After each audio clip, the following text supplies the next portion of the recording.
Om Shri Sai Ram. Swami says, love my uncertainty, because on many occasions we actually hate the uncertainty. We say, Swami, if only this could happen, everything would have been wonderful. I prayed for this, Swami, yet it did not happen. We pray for health and somebody doesn't recover. They pass on and we wonder why Swami took them away. Children die, at childbirth, and we wonder what wrong was done. There are so many occasions, be it health, be it relationships, be it wealth, be it in career, be it in so many other aspects of life, where we feel tempted to ask Swami the question, why Swami, why? Those are the times when we hate his uncertainty. From that level, of hating Swami's uncertainty, we should evolve to the level of accepting the uncertainty, being peaceful. Being peaceful when things go in a manner that we don't expect. Uncertainty is something that happens against our expectations.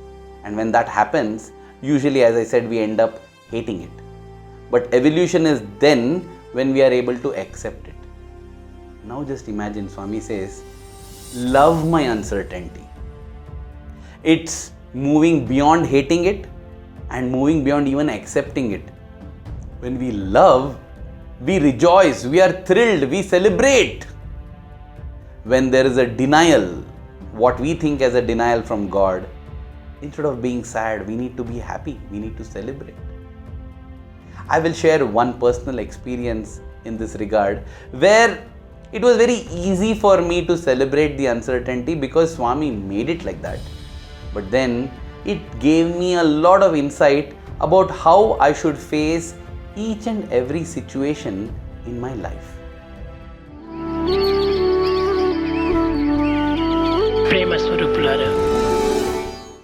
So let me take you back to the July of 2010.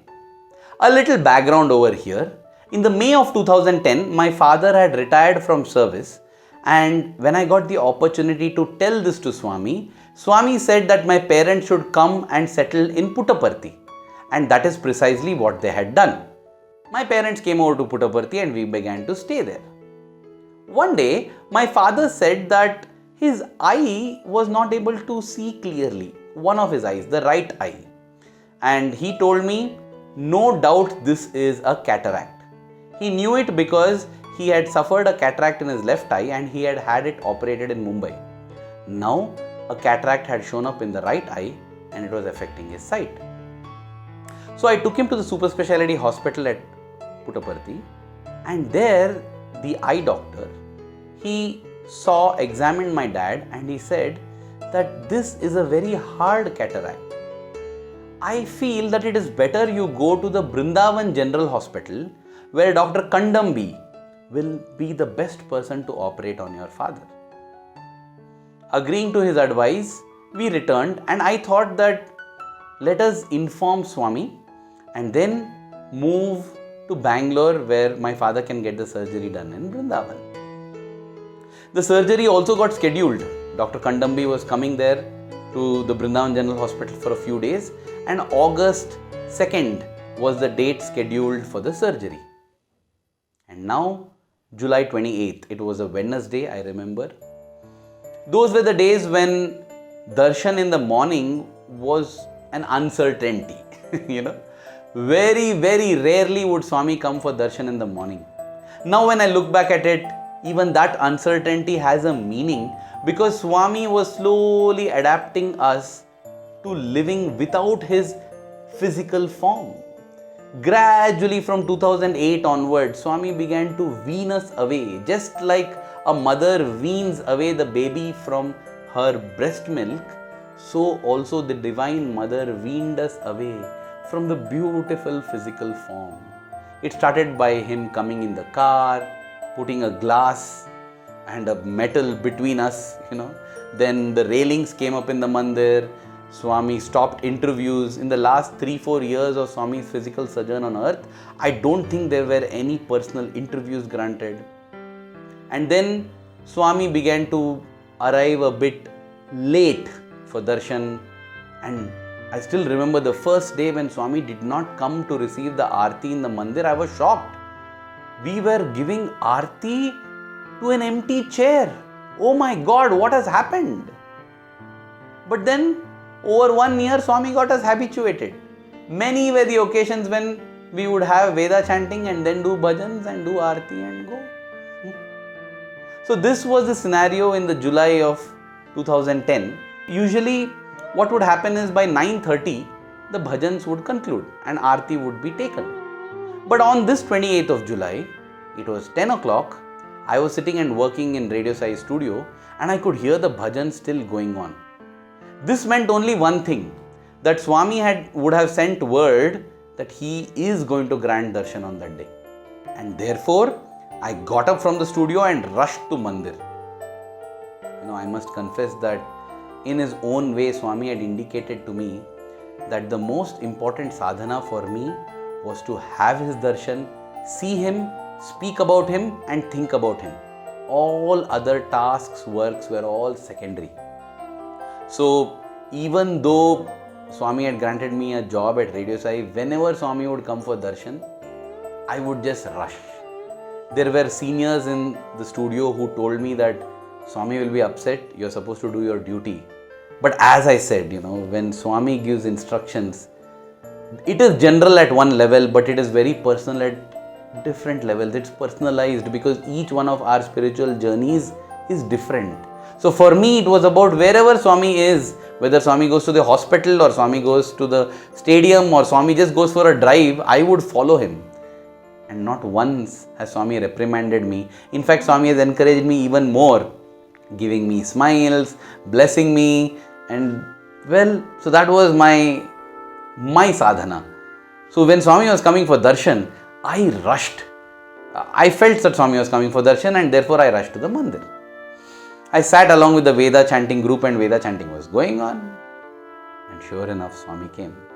And to my great delight, Swami came in the wheelchairs. Means there was no car. So it is so nice, you can have a close darshan.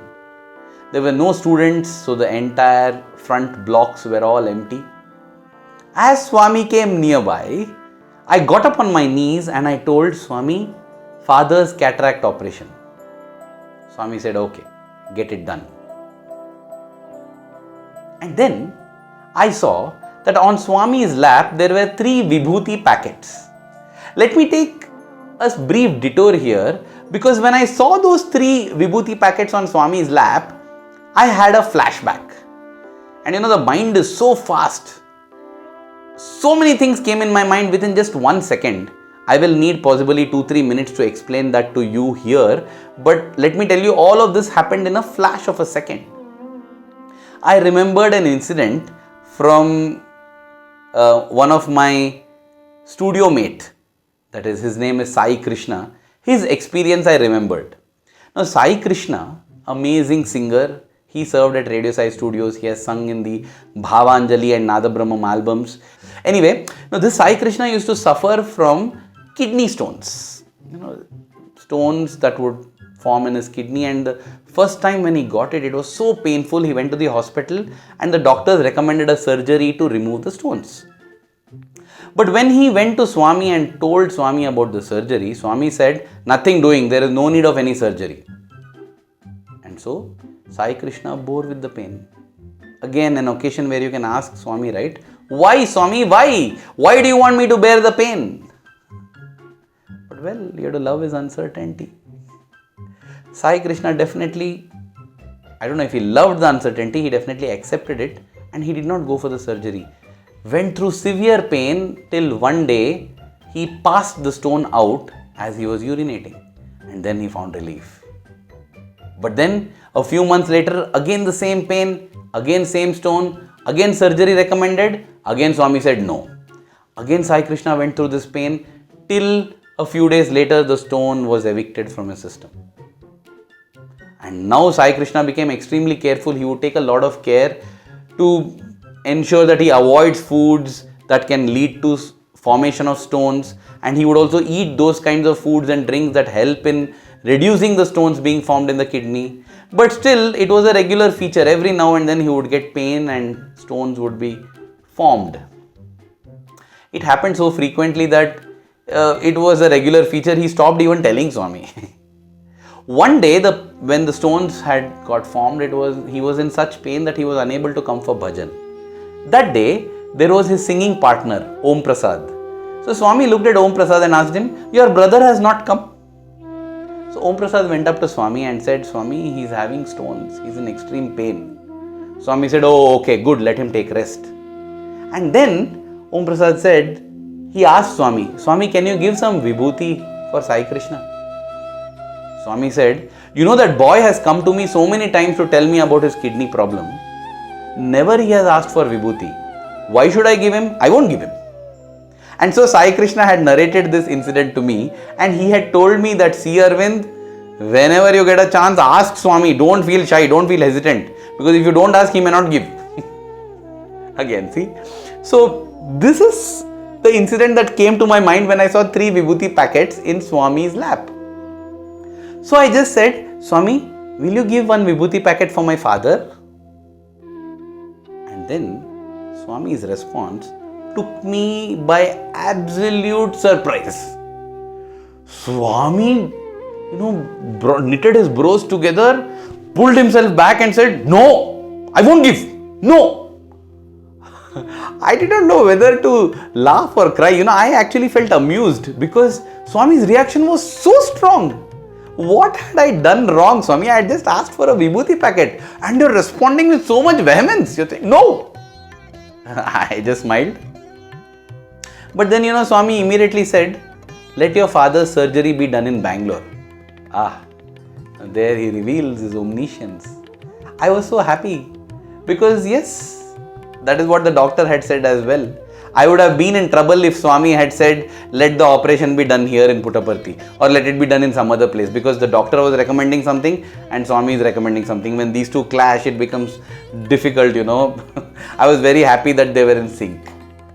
And possibly it was this joy that made it very cool for me to accept Swami's vehement no.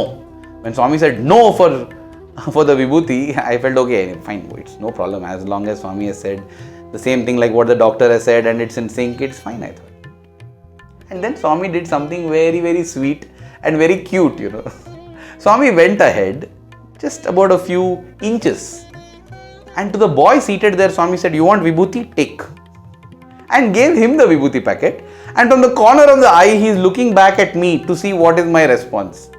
And my response was just a smile. I just laughed. I felt, "Swami, you're so cute. You're so cute," I felt. That is what I felt. Then Swami went a little ahead, 2 boys ahead. And to the boy there, Swami said, "Take," and gave him one vibhuti packet. And again he's looking at me. Again I smiled. And Swami did the same thing with a 3rd boy as well. And that's how he distributed the 3 vibhuti packets that were on his lap. And I was very amused.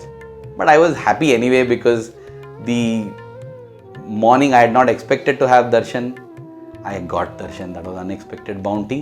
And Swami had also blessed that my father can have the operation in Bangalore.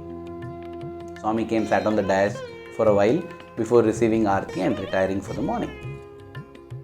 That evening, it was around 5:10 p.m. Again, we were sitting in the mandir waiting for Swami to come for darshan. It began to drizzle and then rain. So Swami sat in the car and came in the car for darshan. We would not like those things, because Swami came in the car, and when Swami would come in the car, it would be very difficult to give him a letter.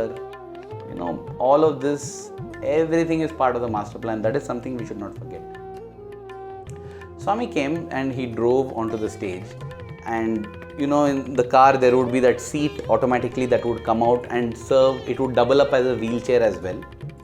As Swami was wheeled out of the car, Swami was bending. And I felt he was bending to peep below the grills that were on the stage to look at me. This is what I felt.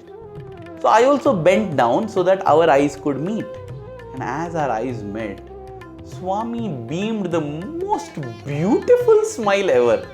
And seeing that smile, I felt so happy. And then what Swami does? From his lap, he picks up one vibhuti packet and tells, "Take." And he throws it. The vibhuti packet went flying and fell on the floor on the dais.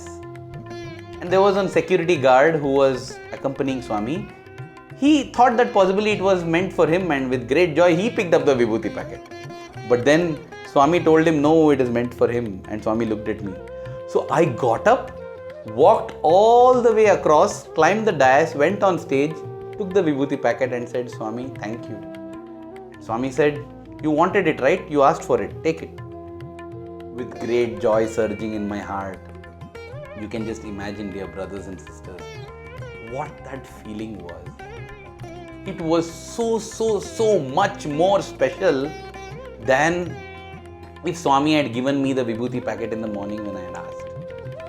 I came back and sat in my place, delirious in joy, smiling, beaming and chanting the Vedas so loudly. You know, it happens, right? When you're happy, you chant the Vedas in the top of your voice and you sing bhajans by clapping your hands so hard because you're in full josh now.